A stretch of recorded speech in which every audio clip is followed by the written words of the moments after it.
एक बार की बात है, एक छोटे से गांव में एक पुरानी और डरावनी हवेली थी।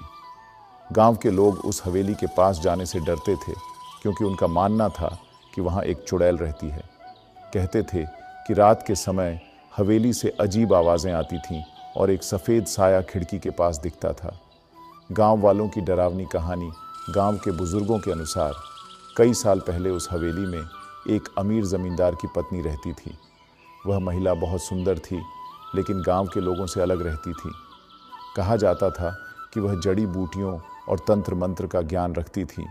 एक दिन गांव के कुछ लालची लोगों ने उस पर चोरी और काले जादू का झूठा आरोप लगाया। गुस्साए लोगों ने उसे मार डाला। मरने से पहले उसने शाप दिया था कि वह कभी चैन से नहीं सोएगी और उन लोगों से बदला लेगी जिन्होंने उसके साथ अन्याय किया। तभी से उस हवेली में अजीब घटनाएं होने लगीं।